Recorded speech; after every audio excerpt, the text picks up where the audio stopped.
Well, good morning and welcome to Flight Lines, the stories behind the stories. And I have Nikitan Fusing, is it I say it right? That's correct, John. Um, and he's the manager, director of Duke Propeller US. It's a French company making composite propellers, and their American headquarters, US headquarters, are here in Sebring. And we're pretty excited to talk to Catan this morning because there's so many things going on. And let me just give you a perspective from my understanding of aviation and propellers. One of the things that fascinated me um, when the Wright brothers first developed their aircraft, and they had a number of crashes, if you want to call it that, and every time they'd have to recarve a wooden propeller. I mean, it was not like they could go to some place and buy a new one. They had to get the wood, carve it, get the right angles, all those types of things. And nowadays, we have so many options to manufacture propellers. If we're going to do a wood propeller, there's machines that will take a blank of wood and carve it automatically to the right length and angle and that sort of thing. Um, but my understanding, correct me if I'm not on track with this, but a composite propeller does two things that propellers need to be. They need to be strong and they need to be lightweight. That's correct. And for many years, wood propellers were the standard. They were lighter, but not as strong. And then they were only as good as the wood they were carved out of. And then we went to metal propellers, which again was easier to get the angles right, but they were heavy. So now we have what you're doing with composites, which is the best of both worlds. Stronger or as strong as metal, but lightweight. That's right. And most importantly, are not as subject to fatigue as metal. That's true. Yeah. Mhm. Because I remember when every time I do an annual, and folks, when you have an airplane, there are three logbooks. You have a logbook for your engine, That's correct. you have a logbook for your airframe, and then you have a logbook for your propeller. That's correct. And then propellers have a certain service life. That's correct. And Uh, it's subject to TBU just like an engine or just like an aircraft. yeah, and TBO is time behind or time Between between overhaul. overhauls. Yes. And I remember when I would inspect my propeller every time I would go before a flight, even the slightest nick could cause that thing to be out of balance. That's correct. So there we have a little primer on propellers, but let's get into Duke Propeller of all the things that you could have done in life. What prompted you to get involved in aviation and aerospace? What's your story? Well, this is really pure luck. I did not study. I do not come from an aeronautical or aviation background. Um, my background is in sales. I was involved with a different company in my previous role. I was in charge of sales, and when the opportunity to move to Florida and work for a French company came along, my better half told me that we needed to leave Ohio, the cold weather of Ohio, of Cleveland, Ah, Ohio, okay. to move to Florida, and I still succinctly remember that day when we had to take a map to look where Where Sebring are was, we? where Sebring was located. But 6 years later, this has been a fun and an eye-opening and a very, very successful adventure. Now, when you were in Ohio, were you working for Duke at that time? No, I was not. I was working for a previous a company. I was initially hired by a French company who got bought out by an Austrian company, but I was in sales. Yes. Wow. Mhm. And when you came to Florida, and I have my own story about coming from the northern climes in Wisconsin to come down here. What was the greatest change, or I won't say shock, but adjustment that you had to make or did make? Well, the greatest change was that not having to wear pants. You can't see this, folks, but he walked in this morning with shorts and sandals on. So Yes, true Floridian. that's the greatest thing about working in Florida in aviation and at the propellers, is that we have a, pretty casual dress code, just like almost everyone in aviation Sure. in Central or Southern Florida. So I count the number of times I get to wear pants every year, so it's usually less than Oh, 5. that's funny. Yeah. You know, I went to a formal setting a while ago, about a year ago, but I realized that I haven't worn socks in probably 4 years. That's that's great. My sock drawer hasn't seen me in a long time. Well, Duke Propeller, I'm fascinated by what you folks are doing. Tell me more about the company itself and what it's doing. I know there's a lot of different things as far as the propellers, but also the rotors for rotorcraft aircraft. So tell us more about the company. Yeah, that's a great question, John. So, Duke Propellers was created in 1986, if I remember quite well, by the founder of the company, who is still the president of the company, called Vincent Duquesne. He had a lot of experience working with carbon. He had a previous company called Carbon Forge. It was manufacturing carbon parts for the automobile industry, and it was also doing different kind of parts in carbon. So he had an extensive experience doing carbon. He happened to be racing cars, and he happened to be flying an helicopter and flying an airplane. After a difference of opinion with his younger brother. They went their separate ways, and that was the beginning of Duke Elise. And Duke Elise was created. Just started making propellers for light aviation, and the first propeller that Vincent ever made was called Windspoon. That's still in production. It was a propeller for a Rotax engine, 100 horsepower Rotax engine, 582 actually at the time. And he had a spoon-like end tip. The reason why he called it the wind spoon. And I remember having this conversation with him and asking him, how are you able to do something that no one has ever done, creating a propeller, because the majority of carbon fiber propeller at the time had a metal hub. Okay. When you have a propeller is made of hubs, hardware, and blades.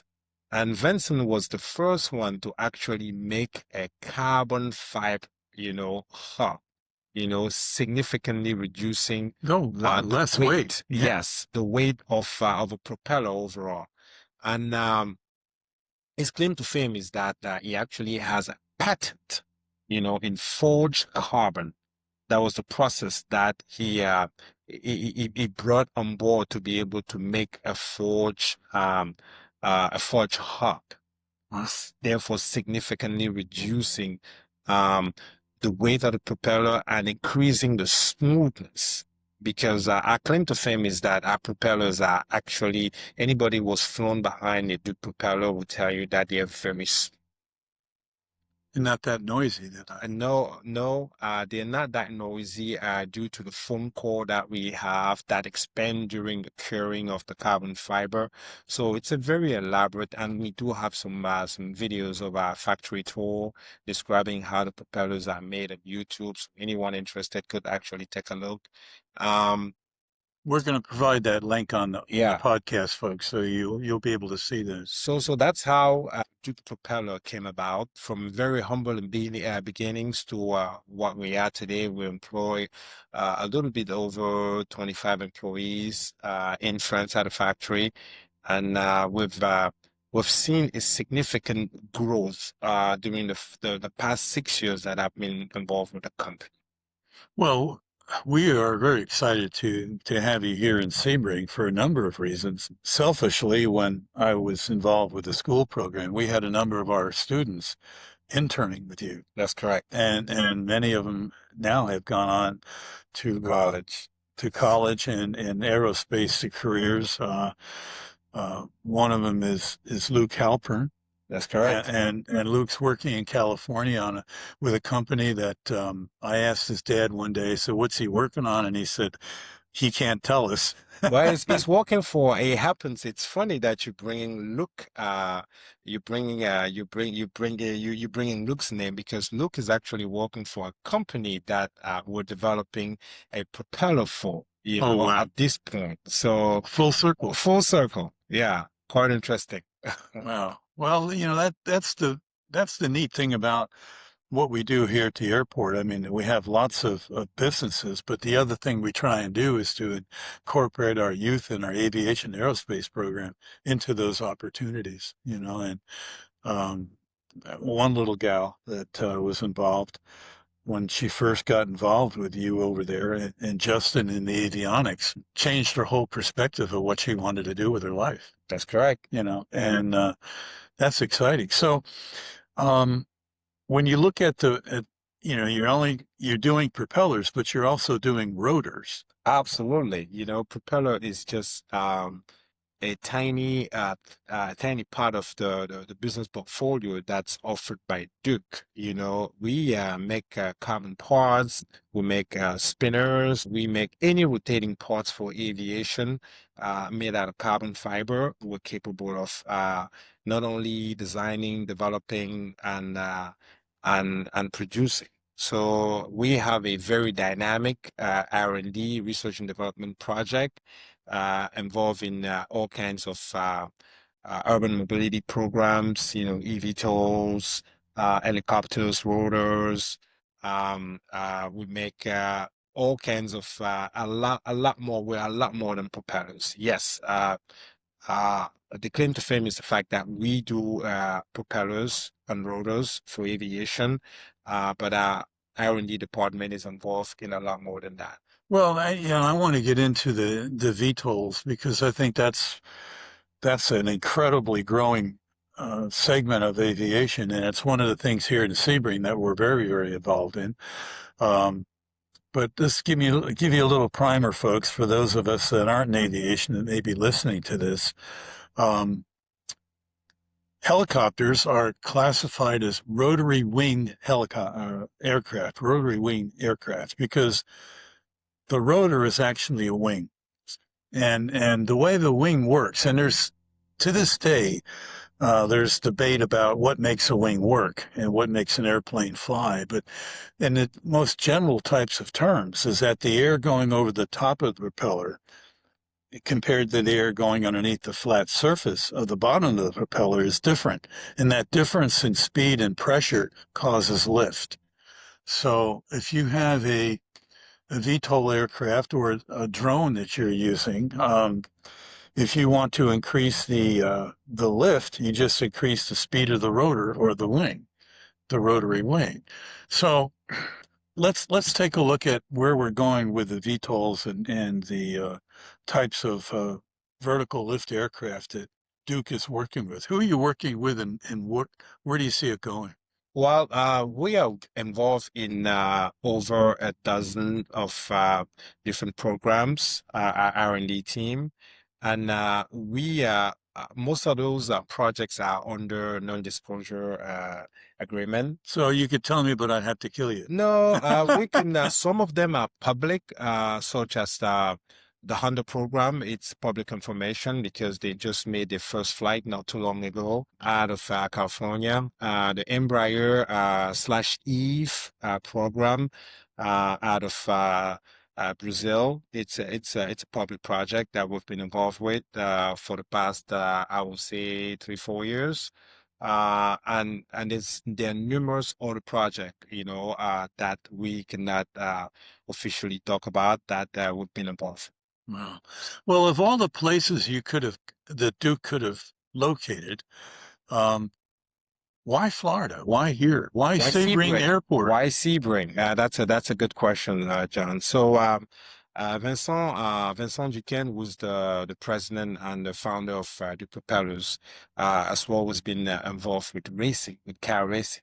Sure. And back in the days when there was an expo at the Sebring Expo Right. air show, he happened to have visited the show. He came to the show. We had a booth at the show, and he was familiar with Sebring due to the racetrack because Vincent and his son, Romain, was our general manager, Romain Duquesne, actually have a race team, and they're still involved in different race circuits in France.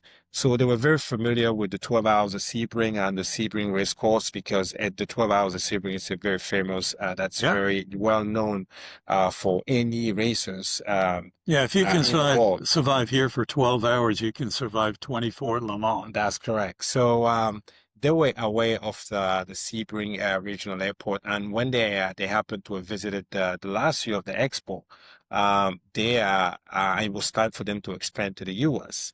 So they started talking to Mike Willingham here at the Sebring Regional Airport. We made them an offer, to get established in Sebring that they couldn't pass, and that's why. So there's a sentimental attachment, the fact that there's a racetrack, Sure. racers, and to be perfectly honest, the Sebring Regional Airport team, management team has been very good to do. I've been to a lot of different airports and flying around the country, and there are few airports that have the team here that we have at Sebring, and how sensitive and supportive they are to people's needs and business needs. That's correct. About a couple of years ago, we started looking at options and seeing if, because we started seriously thinking about building our own facility. And we got to talk to other airports, but nothing really felt quite right like Sebring. So Yeah. I don't know if you're aware of it. This is public information now. We've signed a lease agreement with the Sebring Regional Airport to start our own, to build our own facility here at Sebring. Manufacturing facility. Yes, that's correct. And we're excited about that. And I've talked to you about this before when you shared with me the idea that Duke was looking at developing a facility that I hope some of our young people will find a way to wind up working there. That's correct. So that's the goal anyway. Yeah, well, they can intern with you folks and get a handle for what it is and what it isn't and what could be the possibility. But I think having a manufacturing facility here is going to be a great boon for the airport and for the whole VTOL type of program that's coming, because we're going to be a key part of that with our test station here for those types of aircraft. So lots of good things coming, folks, about this. So tell me more about the manufacturing facility. What types of things do you see happening there as far as the products and the things that are going to be developed? Well, in the near future, we really look at the eVTOL, the urban mobility market to expand significantly in the US, essentially due to the fact that the distance, everything is so spread out. So for someone who lives in Sebring, who has a flight to catch at MCO in Orlando, it's quite a hike to get in your car and drive to Orlando. But with an eVTOL, this could be a flight that could be made in 20 minutes. Yeah. You can fly to an helipad, and then get picked up and being dropped at MCO. Well, the other thing too is a person on that flight can look down an I-4 and thumb their nose at all the backup of trying to get to the airport, or Tampa for that matter. So for those reasons, we see in the future, because the majority of eVTOLs will probably have production facility in the US. So it will be a good use of our facility because you have to think about the fact that those rotors are quite long. Yeah. So if you manufacture them overseas and having to ship them to America or to the production facility will be quite costly. So in the near future, we intend to be able to have a production facility in the US so that we can better serve our customers. Well, that's pretty exciting, and uh, again, just the whole concept of how this industry is evolving. And folks, Sebring is right, quite frankly, right in the middle of it, That's correct. and I think of the different pieces that have been acquired and developed here at Sebring over the years. I mean, we just a couple years ago, I think, finally got one key element for general aviation that had been missing, and that's a certified FAA avionics shop. We had the airframe, we had the engines, but people had to go some other place, over to Tampa or any other place, to get their avionics installed or serviced or certified. But now that all can be done here. And now with what you're doing, and I know you've been testing your propellers on a number of different aircraft that are here. That's correct. Now, Yes. I believe your propellers are on the Technams also. Yes, there's the tech dam are considered to be what we call SLSA, and you need a letter of authorization to be able to put them on a Technam. But yes, there are quite a few Technams that are flying with the propellers. And folks, the North American headquarters for Technam is right here in Sebring too. So it's actually right next to the building we're in. So I mean, there's so many great things going on. When you look at, and we've talked about this a little bit about what the future is, but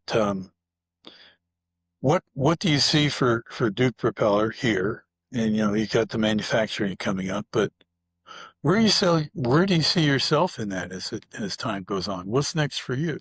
Well, John, with the new change in the law, with Mosaic, getting ready to be active actually next month, we and the possibility of having a variable pitch propeller on the majority of Mosaic ready airplane. That will be a significant boom for our business because the majority of light sports, the category light sports now are going to qualify for Mosaic, meaning that they could have a variable pitch prop.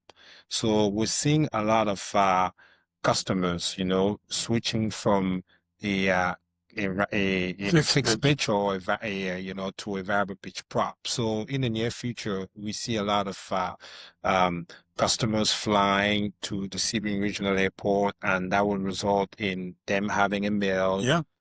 Getting fuel, and also being able to switch, having the install, meaning that we'll take apart the fixed pitch propeller, switch them to a variable pitch prop. That's what's coming up soon, within the next few months. And then the other thing will be we also really trying to push into expanding into aviation rotors line.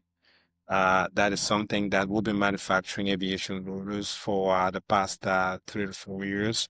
And we've been increasing not only the size, the diameter of the blades, and the result that we're getting from people that are flying our rotors, it's very, very encouraging, you know. Well, folks, we use the term here called variable pitch, and basically, for those of us that aren't familiar with that term, what it means is that the blades on the propeller from going out from the hub can actually change their angle. And basically, when you want to take off, you want to take a bigger bite of air to get up there quicker. But once you get up to altitude, and you can vary that pitch to a more of a cruise altitude, so you're not the blade doesn't have to work as hard once the airplane's up and level and that sort of thing. So again, those are the advantages of a variable pitch, because you can make the propeller work more efficiently for wherever you are in your climb or your cruise. That's pretty exciting to have a composite propeller that's variable pitch like that, and to be able to exchange it and change it out right here. That's correct. Meaning that starting next month, we'll have technician on site.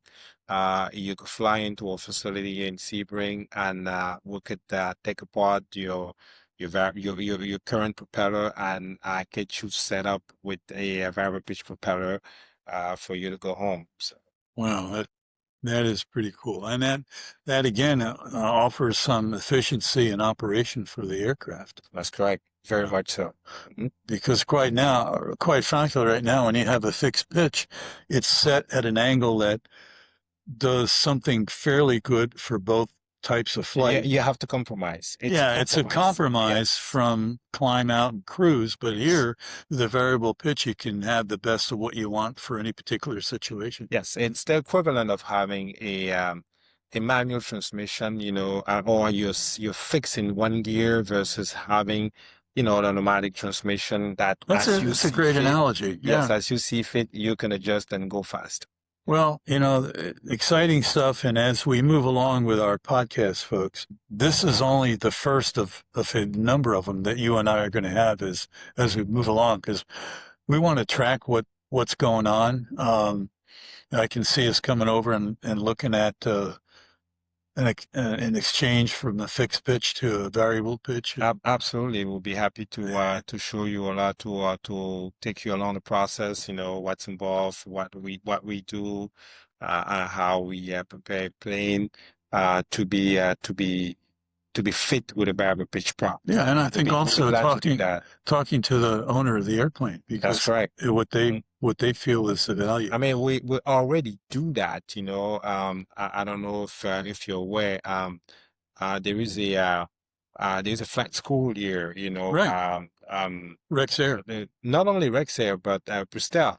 Oh yeah. Bristol, and also have their headquarters. Lou Mancuso is a reseller of the Bristol aircraft, and the VL3 is also fitted over here by Justin Smith from Hendricksfield Aviation, and who happens to have a variable pitch prop, the VL3, the Bristol. So this is a process that has been going along for at least the past couple of years. Well, that's another. We're going to be talking to the folks at Sebring Flight Academy, which is what That's you're correct. talking about. That Yes. flies to Bristol. I see it going past my window on a regular basis here. So I mean, there's so many things that we're going to explore, and Todd, I appreciate your time. And this is, like I said, the first of many. So thanks a lot for the time. We're going to be back at this as things develop. Do you have any timeline for the facility? Well, we have we have a an opening date. The goal is to have an opening party on February 2027, meaning that between now and February 2027, we better get going. That's So not a lot of time it's as not a far lot as of time. construction. Sure. Yeah, actually, no. Let me take it back. February 2028. Okay. Yes, not 2027. February 2028. That's correct. Wow. That does not mean that the building will not be finished by then. It means that we will have an official opening Yeah. party. And the production equipment's Yeah, going to that's be there correct. and such. That's correct. Well, we're going to follow it. You can't hide from us. We're going to be there looking at it. We don't intend to, John. Thank you for your time, and Oh, this has been great. yeah, it was nice. It was nice talking to you, chatting with you. Well, folks, thanks for sharing the time with us today, and you can find out more about what we're doing by going to our website, flightlinestories.com, because that's where all the websites or all the podcasts that we have and are coming up are going to be located. And again, if you liked what you heard and you like to stay informed, take the time to hit the subscribe button so we can make sure that you're informed about what's going on a regular basis. Again, thanks for sharing your time with us. Have a great day, and may God bless.